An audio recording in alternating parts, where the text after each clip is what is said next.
Fabulous. Okay, thank you everybody for coming along to this webinar on behalf of Aberdeen City's Child Protection Committee. My name's Amy Anderson. I am the lead officer for Aberdeen City's Child Protection Committee, and I've got some colleagues here with me to help deliver this webinar. Fiona, do you want to introduce yourself, please? Hello everybody, I'm Fiona Meal. I'm lead nurse for child protection for NHS Grampian. Thank you, Caroline. Hi everyone, I'm Caroline Gray. I'm a Detective Chief Inspector with Police Scotland, and I've got responsibilities for child protection in Aberdeen City, and I'm the chair of the Learning Review Subcommittee. Thanks, Caroline.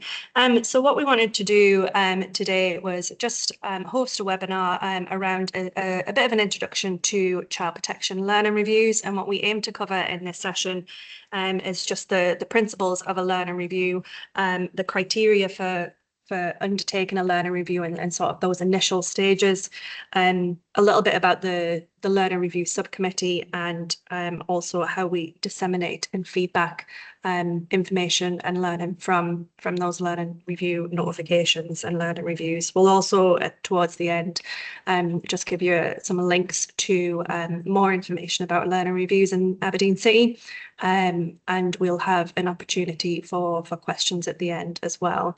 If you do have any questions while we are going through the presentation, if you can pop them in the chat, or likewise wait till the end, and you can pop your hand up and we will take some questions. I'm just going to start sharing my screen for the presentation, and I'm going to hand over to Fiona Miel to kick us off. So hopefully that will come up on your screens in a moment. Is that there, Fiona? Thank you, Amy. That's great. Thank you. So this today, as Amy's already said, is an introduction to learning reviews, and I'm sure the majority of you out there will have some idea about learning reviews. It might be that you've heard about them, that you've actually been involved in maybe a practitioner learning event, or you've been asked for information about contributing to a learning review. So let's think about, why do we do learning reviews? What is the purpose of undertaking a learning review? So it's a huge amount of work that goes on in a learning review. So we need to understand why do we do them? So the guidance tells us the overall purpose of a learning review is an opportunity to bring together agencies, individuals and families in a collective endeavour to learn from what has happened in order to improve and develop systems and practice in the future, and thus better protect children, young people and adults. So let's think about what that means. So basically what we're talking about is when something happens to a child, young person or adult that is significant. It may be that they've experienced significant harm, or indeed that they've died. And we as a collective, and that includes families in that, as I've already said, we want to come together to have that reflective opportunity to think about what's happened, and to think about, is there things that we can do together to improve our systems and processes to better protect our children, young people and families. And the thing about it is that at the end of the day, we all come to work to do a good job. So nobody here comes to work for those incidents to happen that cause, first and foremost, families great distress, but also the people around those families great distress as well, us as practitioners, those families that we work with. We don't want things to go wrong for our families, but inevitably they do. So what we have to do is learn from what's happened and to think, how can we together collectively join forces and really sort of think about how can we make things better.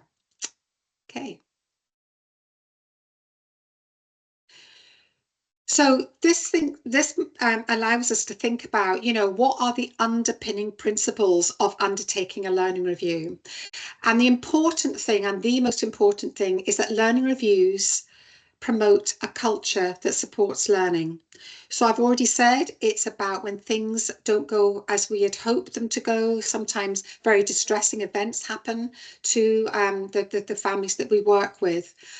And it's not about thinking about, you know, who's done something wrong, who did that thing, who made that wrong decision. It's absolutely not about that. It's about accepting what's happening, and it's about saying, how can we come together with that culture of learning? So it's not about blame, it's all about learning and improving. It's that continuous improvement journey that we're all on all the time.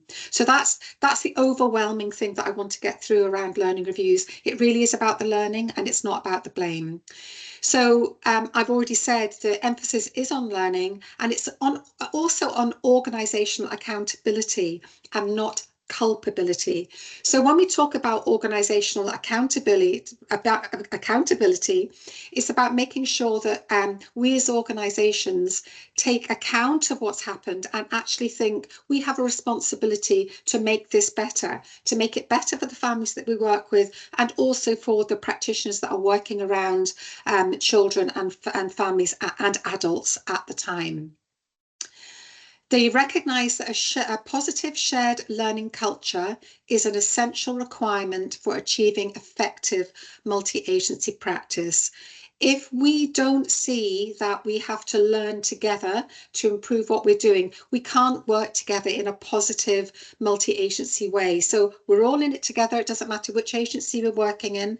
And remember, these learning reviews are multi-agency endeavours, and we include families as well. But it's about making sure that we get together to say, you know, what can we do collectively?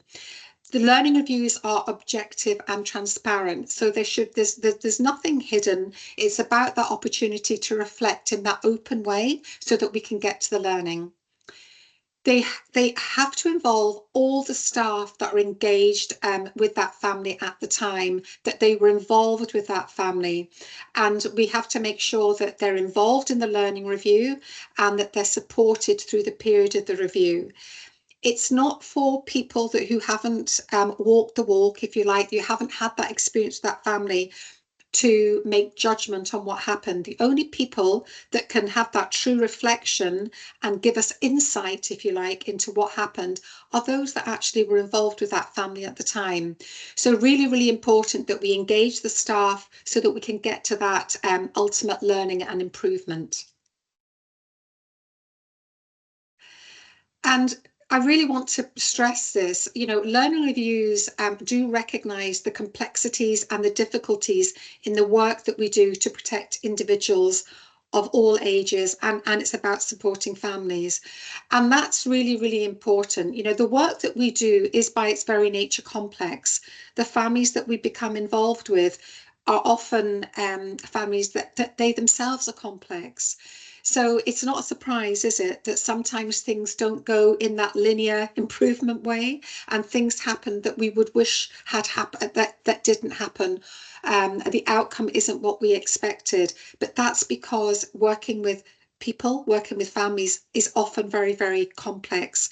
And the families that we work with, when we have to become involved in supporting them within their lives, of course, that in itself is a complex situation. I've already said that phrase, you know, we come to work to do a good job, and we always want the best for our families. And I think we have to acknowledge that it's difficult work. Working with people is difficult work. Learning reviews produce learning that can be disseminated. Now, this is both at local and at national levels, and this is really, really important, so that they directly impact on and positively influence professional practice and organisational systems. So we in Aberdeen City undertake learning reviews. Really important that whatever outcome from that learning review, so the suggested strategies to improve practice, we will action them. You know, we will have an action plan and we'll action and make those improvements. But what we also do, and we're going to talk about this a little bit later, I think Caroline's going to mention this, is we also look at national learning reviews. So we don't just learn from our own area. We look, we open our horizons and we look what other areas have done. And we almost do kind of a benchmarking. We measure ourselves against other national learning reviews to say, I wonder if that could have happened in Aberdeen City, or the improvements that they're suggesting. We thought, oh, that's really a good idea. We don't have that particular policy, practice, system in place. this is an opportunity for us to introduce that. So we're looking at not just local, at national level as well. Thank you. So what are our key features of learning reviews? And I've touched on some of these already, but again, I'll just reiterate that. So it's about inclusiveness, and the inclusiveness that we've already mentioned. It's about making sure that we're including and involving all the practitioners that were working with the families at the time. We include their line managers, and we also include strategic managers as well, so that we get that strategic view on how we can do that system improvement.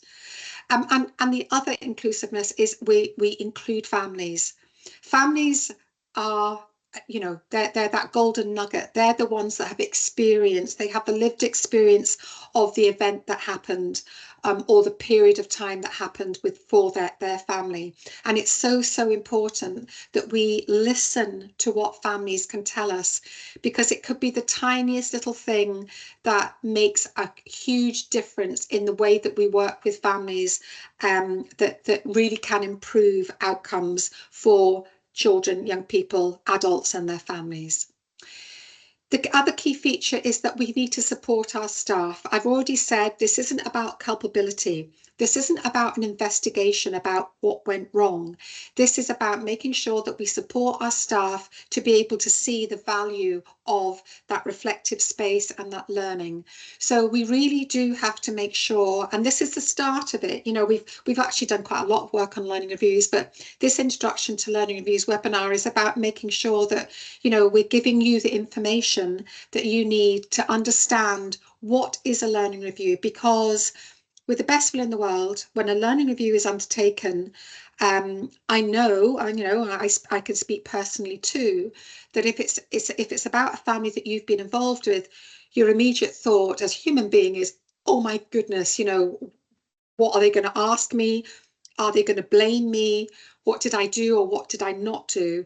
And that's something that we really want to dispel. The days of that punitive investigative approach are well and truly over, and the only way we can get to the true learning and improvement and system change is by making sure that we support our staff to understand this is a collective endeavour around learning. It's a systems approach. All learning reviews adopt a systems approach, and that means that we don't stop at the point of understanding the shortcomings of a situation in professional practice, but it's about understanding why these things have happened. So with the best will in the world, we come to work to do a good job, but sometimes things at the time, the circumstances that we're working in, don't allow us to act in that way that we wish that we could have made decisions that helped a child, young person or their family. And that's for all sorts of reasons. It could be due with resources. It could be due with you're particularly short-staffed at the time. It could be due with personal situation that you might be in, that we might find ourselves in. So it's not about saying, what did a particular person do wrong? It's about how can we collectively improve what's happening and improve the circumstances of the way that we work together. All learning reviews are proportionate and flexible. Now that gives us a huge kind of breadth in an approach to a learning review. So it could be that one learning review looks very, very different to another learning review. We have to take a proportionate approach to a learning review, and that's because we don't have endless resources. So for instance, say if a learning review has already been undertaken with one particular theme, and something comes along that is very, very similar to that, what we could do maybe that compare and contrast. We don't have to undertake a learning review in its full sense. We can be flexible about the way we do it. And, the days of the old-fashioned significant case reviews where you've got a huge report written in a certain style are over. Amy's going to talk a little bit about different ways of doing learning reviews later. The other thing is timing and timeliness. It's so important that we do learning reviews not immediately when an event has happened, because people need time to reflect and process, and particularly families, so we have to be sensitive to that. But we also don't want to let lots of time go by, because you can imagine, our memories, play tricks on us, and we remember things in a slightly different way to maybe how things really did happen. But also, it's about making sure that the staff that were involved can come along to a practitioner learning event. We don't want there to have been a turnover of staff by the time we get to do a learning review. And the timeliness of it is that we need to make sure that we're doing learning reviews while the current situation is still kind of live. We don't want to wait 2, 3, 4 years when systems and processes have changed anyway. So timing and timeliness is really, really important when we undertake a learning review. Brilliant. Thanks, Fiona. So moving on to, so Fiona's taken us through the principles, and what I want to just take you through is the criteria for us undertaking or considering a learning review.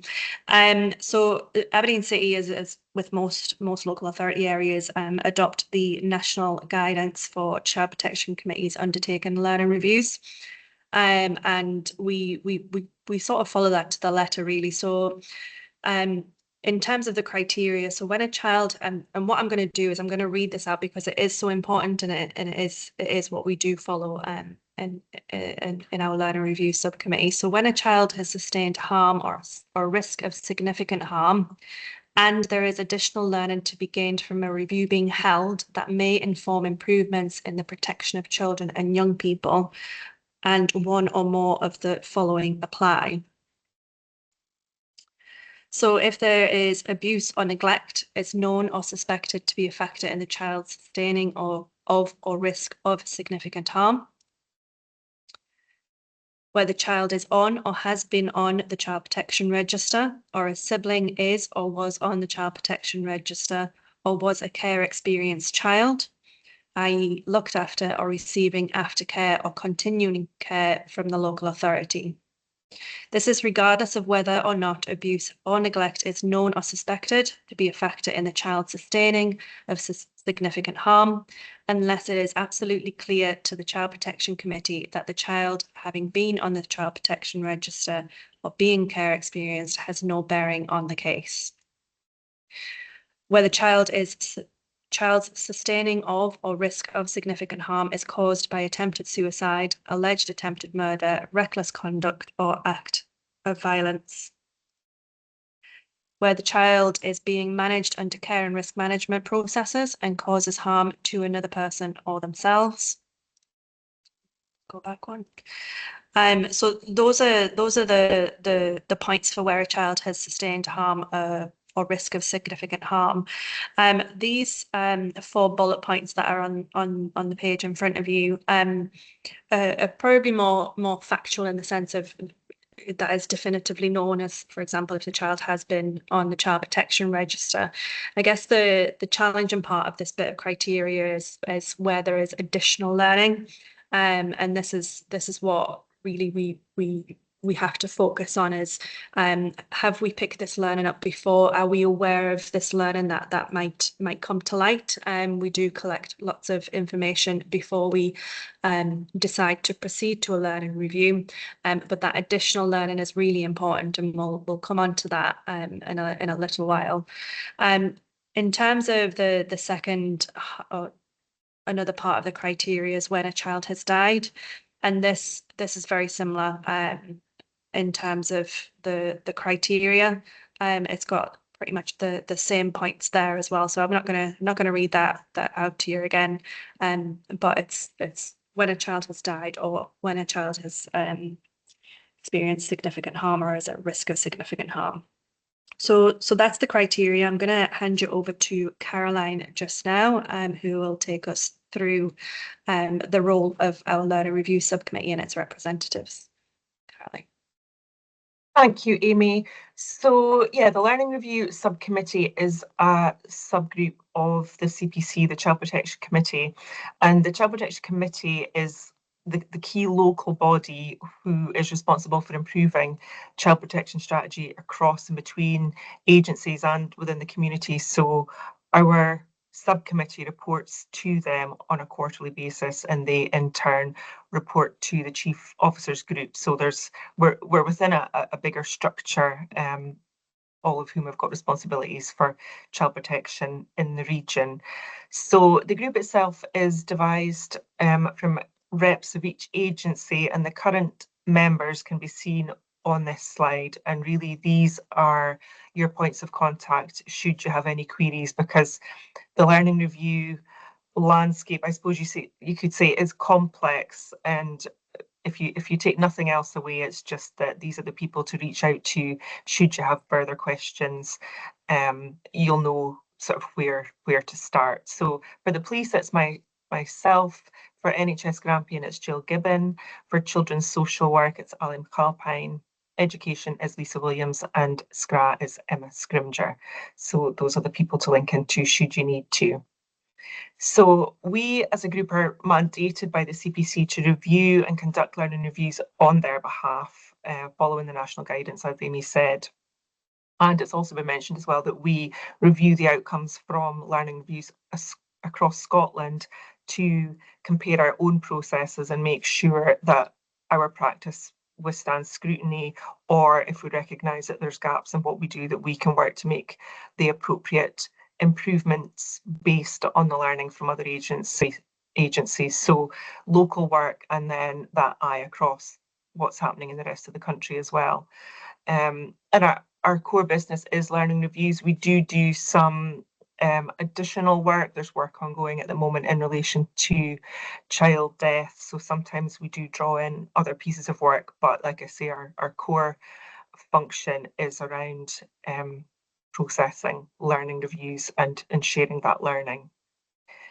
I'll go on to the next slide. So yeah, so the flow charts, there's flow charts on the next 3 slides actually, which I'll sort of talk through. And again, it's not that you're expected to kind of, remember this in any detail, but I suppose it's just to understand that there's a process to follow. It is very process driven, and just very much adheres to the national guidance, as Amy said. So if within an agency you felt that the criteria to submit a notification was met, there's a form that is completed, and that would be submitted to your own agency representative, so the person on the list that we just saw.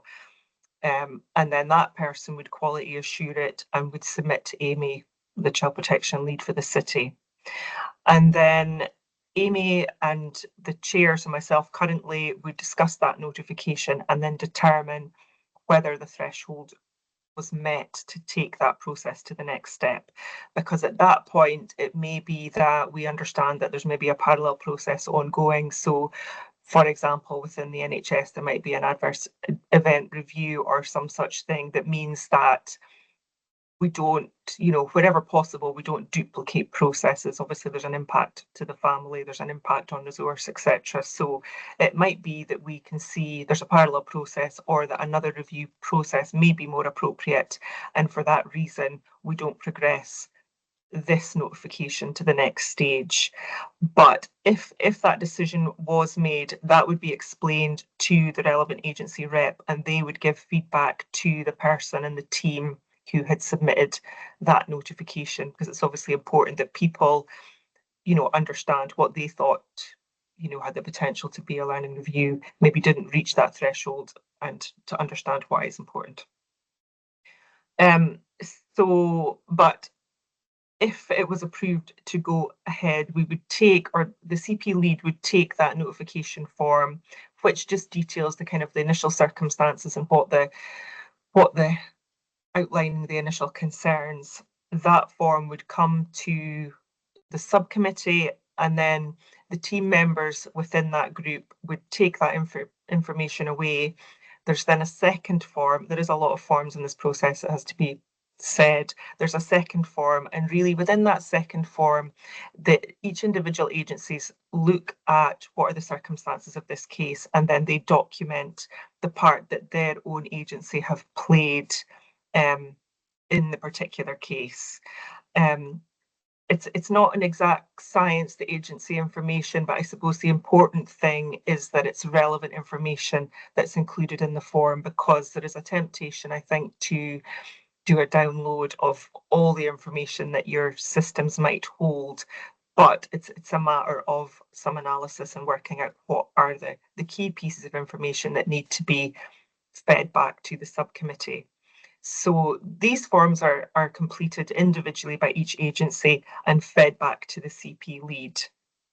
And then what happens there is that a meeting of the subcommittee would be held. We would gather together all the information from all the agencies, and it's at that point that we can apply some analysis as a group and decide whether or not we propose that a learning review should take place or not. So there's a few stages. There's the initial notification, there's then that kind of early checkpoint with the CP lead and the chair of the group, and then there's the gathering of the information, and then the review by the group as a whole about what next steps should be. So so the decision's made, and then regardless whether the decision is to go ahead with a review or not, notification of that would be shared with the CPC and with the COG, because ultimately the decisions, whilst we make a proposal, the decisions ultimately are ratified at those higher levels.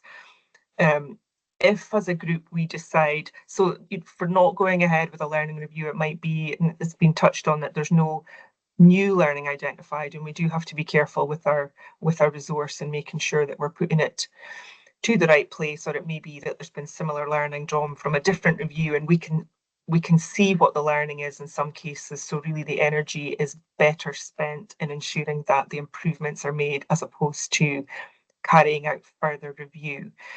So if the decision is no, then the agency rep would feed that back to the practitioners, and then we would look at, if there's any learning that we can see, without doing the full review, but there's obvious learning, we can work with the learning and development subcommittee to develop what that learning might look like and where that should sit. So these things are never, it's never wasted time, because just because something doesn't go to a full learning review doesn't mean that there isn't learning. It's just that we can see what it is, or it's been previously identified, and we just need to work on those improvements. But if it's agreed that a learning review is the right step to take, there's a learning review team drawn together from all the relevant agencies, and including third sector if that was appropriate. There'll be a chair appointed, there'll be a lead reviewer appointed, but these are not the detail of that isn't important at this stage, because there is additional training that you would receive should you end up in any of those positions. But the purpose of that group then is to really do a deeper dive into the information, to gather all the information we have, to develop a chronology, through the use of chronologies, to develop a timeline, so that we can really understand what happened in this case, who was involved at which point, and then we can start to see perhaps where there's evidence of good practice, but also where there may be gaps and where there may be learning to be gleaned.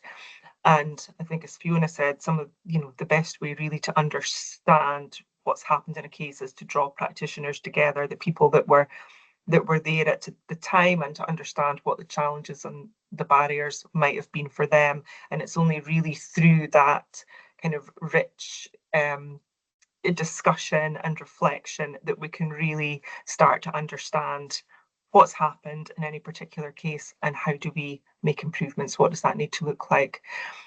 So the review team would come together, and this is a process that's that rolls over a number of months. There's family engagement as well within that time, if that's appropriate. But ultimately, the point that we're looking to get to is to really have had that deeper understanding of the case, and to understand where we could make improvements for the future. So to that end, the lead reviewer then, at the conclusion of the process and following any practitioner engagement, etc., would compile the report, and ultimately that report is submitted to the CPC and the COG and also the Care Inspectorate, who collate the learning reviews, all the outcomes for the learning reviews across Scotland. So you can see that there is a good level of governance around these processes, and they are taken, very seriously, as they should be. These reports will contain an action plan for dissemination, which highlights the learning and what we think we can do about it. So I'll hand back to Fiona just to speak a little bit more about what happens from there. Thank you, Caroline. So again, I'm going to reiterate, and I don't apologise for it. It's really, really important that we set the tone, or the kind of the atmosphere, the culture, if you like, around the importance of seeing these learning reviews as a learning opportunity, and that continuous improvement journey that we're all on. So I will say again, learning reviews are not investigations. It is not looking at anybody's individual practice. Learning reviews look at the complexity of the situation that practitioners were working with at that time, and look to see how we can improve them. So it's an opportunity for that real in-depth analysis and critical reflection to gain a greater understanding in the inevitability of complex situations, and to develop strategies to support practice and improve systems across agencies. The opportunity to have that in-depth analysis is something that I think, working professionally together in a multi-agency relationship, across the partnerships, we rarely get to do. We all get on with what we have to do, with what we have to get on with, and to a greater or lesser degree, multi-agency practice works well. But when there is a requirement to do that, it takes effort, and it takes a real commitment from the multi-agency partners to really commit to that reflective opportunity, and that happens in the practitioner learning event, which I'll tell you a little bit more about. But this is really the only way to get to it. So it's important. Sorry, could you just move back one, Amy? So it's important that we do create and sustain that shared positive learning culture throughout the whole process of a learning review. So Caroline's already told you about the reps that we already have on our learning review subcommittee. And from the time that we make a decision that we're going to undertake a learning review, it's really, really important that we invest the time with anybody that is going to be coming along to a practitioner learning event, to give them that understanding and that support about what it's like to come along to these things and the purpose of a learning review. And that's what today's all about. Thank you. I'll go to the next one. So I've already said that we involve the practitioners and we involve frontline managers. And there's two reasons for that. Like I've already said, it's that opportunity to reflect together. More often than not, the time that we spend together, it might be that we've come together in meetings previously, but they're usually in meetings around the child. Families are involved in those meetings as well. It could be core group meetings, it could be child planning meetings, child protection planning meetings. And we don't really get the opportunity in these meetings to have that reflective time. We're talking about the here and now, and we're moving forward, and we're making decisions and plans for children and people. This is completely different. This is us all getting together as practitioners and having that opportunity to really put ourselves back in the moment, back in the time that we shared together, and to have a really deep understanding of what each other's perspectives were at that time, the different roles that we played at that time, and to really gain that deeper understanding about the decisions that we made at the time, things that we would prefer to have done, and what prevented us from doing so. So really, really important. It's a full day event. It's a very facilitated event, and it's an event where we create these preconditions for learning. We want to give our practitioners that opportunity to feel safe, to have that real opportunity to reflect in this time together. So if we come along to a practitioner learning event with that prepared practitioner, somebody who's already had time talking through what a practitioner learning event's all about. It's not about individual practice. It's not about culpability. We want our practitioners to feel safe. What then that should lead to, is that opportunity for that openness. And it's amazing when you're at a practitioner learning event, one person starts to share their thoughts, their feelings, what it was like for them at the time. And it's amazing how once one person starts, other people start joining in. And then often there's these penny dropping moments, these realizations, what it was like for instance, the social worker at the time, or the health visitor at the time, or the midwife at the time, or the teacher at the time, or the police officer that turned up at the house at the time. And this reflective space is truly unique in that, and it gives us that really amazing opportunity to share together. So you start to get that feeling of openness. When you see people start to be open and sharing, you often then start to feel that sense of trust, because if one person is sharing or being open with you, you feel that, oh, okay, I can maybe talk about how I felt at the time. So what we're trying to do is develop that feeling of trust amongst the practitioners. And when you start to feel that you can trust what's going on, trust the process, trust the people in the room, trust that it's all confidential, and trust the reason for the learning review is about improvement, you can then start to do that. And I'm going to use the word challenge, but it's in a positive way, that opportunity to kind of question ourselves, question each other. Not in a punitive way, but in a valuing, curious way. So challenge is good. It helps us to think. It helps us to push our thinking maybe out of our comfort zones and a little bit further. And then we get to the real golden nugget of the whole thing, and that is change. So during a practitioner learning event, there are questions that are asked about what was it like at the time, what were the particular challenges, what could we have done better? But we are also asking, and this is the crux of it all, we're also asking practitioners for their ideas on how we can make things better. Give us ideas on system improvement, because you can bet your bottom dollar that's where we'll get the improvement from. It's no good for strategic managers to sit in isolation and come up with ideas if they haven't had that lived experience of working with that family. It comes from the practitioners.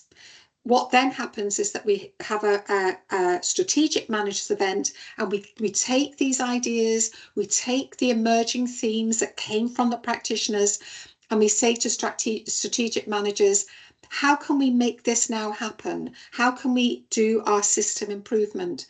So I can't stress enough that it's the practitioners that come up with these little nuggets of gold. It's wonderful to hear some ideas. For instance, I wonder if we could have the opportunity to meet together out with a family situation, to have that reflective process. And we've now got a guidance about how we can do that.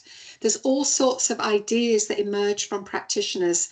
What also happens during the practitioner learning event is that the themes of what has happened with that child, that young person, or that family, that adult, start also to emerge as we're talking. And there's a facilitator that comes, or shall I say, a support for the facilitator, a support for the reviewer, that'll be writing down themes that are coming through. When I do a practitioner learning event, I always ask practitioners to share, verbally, what they're thinking, all the questions that we're asking them during that event.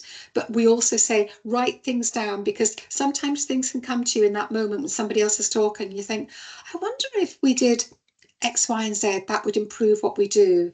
So practitioner learning events are the cornerstone of a learning review. It's where the magic happens. It's where the ideas come. It's where the themes emerge.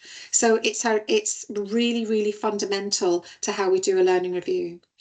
It also generates immediate learning. It's been amazing. I've done practitioner learning reviews when there's been these absolute light bulb moments and people say, oh, I didn't realise that. I didn't know that from your agency point of view, that's the process that you had to work in. I misunderstood. I thought that you could have done X, Y, and Z. So it gives us that immediate learning and that greater understanding of each other's multi-agency role and perspective with working with families at the time. So our ultimate goal is that we're going to get to that system improvement, but it's amazing what can actually happen in that moment during that event as well. Okay, Amy. So it's all very well doing a learning review. We can do learning reviews up the yin yang, but the important thing is the dissemination of learning. Absolutely no point in producing a very nice report with all sorts of ideas and suggested strategies for improvement, and then it sits on a shelf or it sits on a file on somebody's computer. That absolutely is not what we're doing. Remember, we talked about inclusiveness. We need to make sure that the learning review process includes the dissemination of that learning. So it's about the implementation of the recommendations that came out of the learning review. Now, that could be multi-agency recommendations. It could also sometimes be single agency recommendations. I've certainly had things happen within the NHS where we've been to a learning review and we thought, oh, that's something that we could very, very easily change. An example of that is the what was not brought policy. I'm sure you've heard of the was not brought policy, and it's something that came out of a learning review where we realised the importance of making sure that when a child or young person isn't taken to a hospital health appointment, we don't just say, oh, that's a shame they didn't turn up, that's a bit annoying, they've missed an appointment. We say, what's behind that? Why was that young person not taken? And we developed a policy to improve that, which we've shared multi-agency as well. So the implementation of recommendations is of course fundamental to the whole system improvement thing. So our dissemination of learning at a local level is something that we do in all sorts of ways. So I'm sure you've seen already, but we do things, for instance, like 7-minute briefings. We do 3-minute briefings. If you go onto Aberdeen Protect's website, you'll see the local learning section, and you can click on to all sorts of presentations that we've done around previous learning reviews that we've done.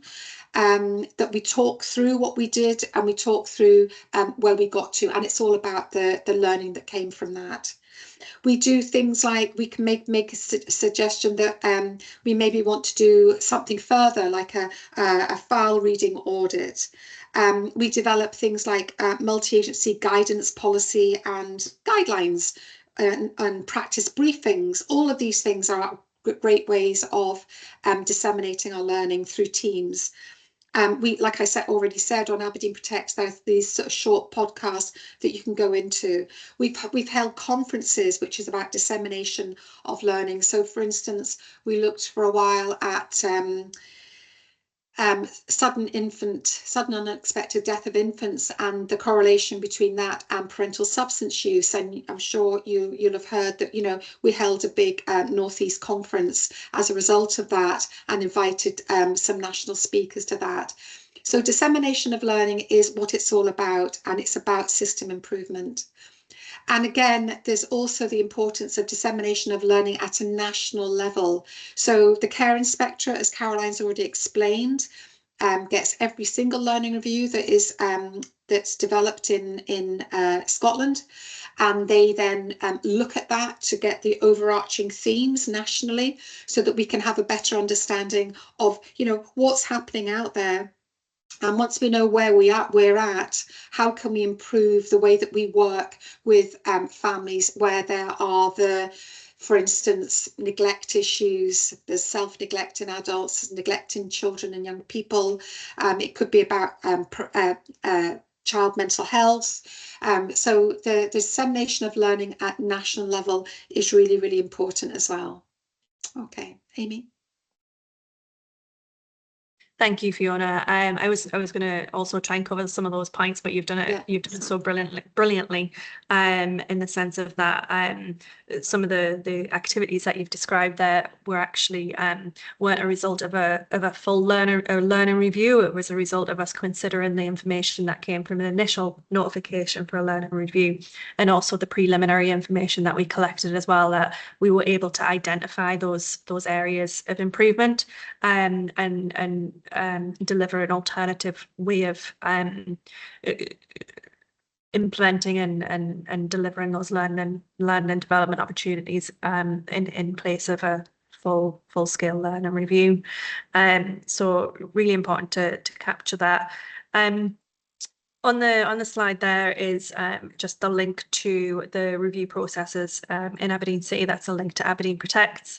There you will find the guidance, our local multi-agency guidance for submitting initial notifications for learning reviews. You'll also see on the second link there is a link to the local learning page, which, as Fiona said, takes you to some recordings and videos, some 7-part briefings. Of what we've done over the past few years. There's also in that page as well a link to the event that Fiona spoke about that we held in 2023 around parental substance use and safe sleep.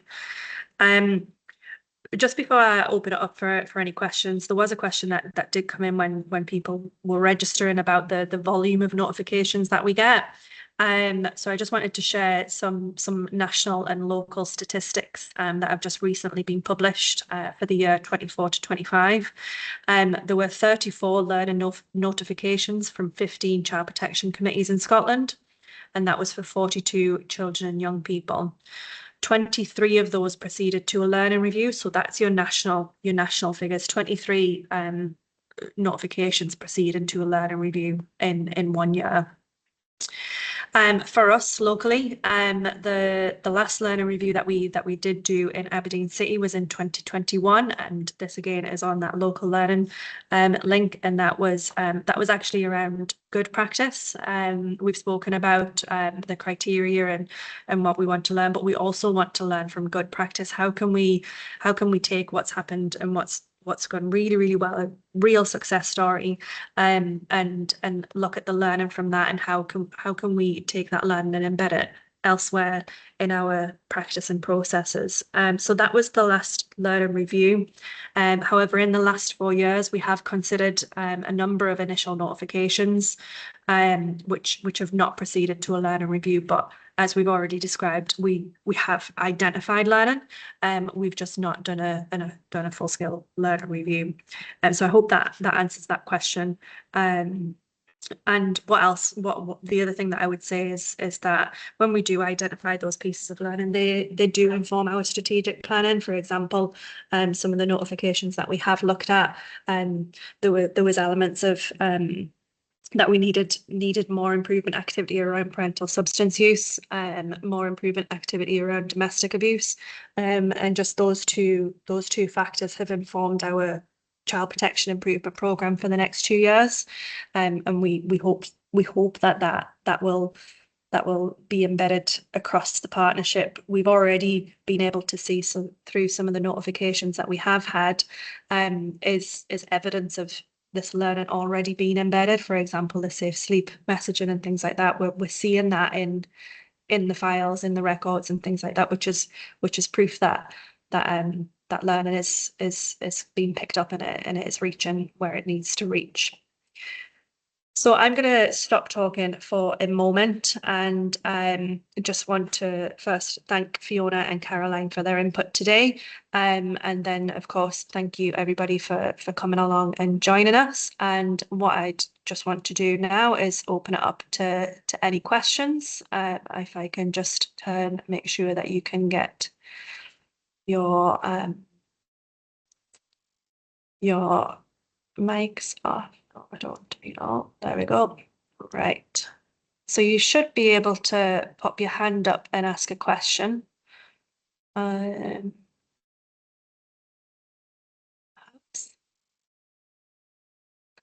Dear. Allow mic. There we go. Allow mics. Sorry for that. Okay. So if anybody's got a question, feel free to either unmute and ask your questions. We'll just give you a minute. Alternatively, you can pop it in the chat and we'll try and answer that. If not, just want to thank everybody for their time and for coming along. We will make sure that this webinar is added to that local learning page on Aberdeen Protects. So if anybody wants to go and have a look at it again or circulate it within your teams, that's fine. So if there's no questions, thank you very much and take care.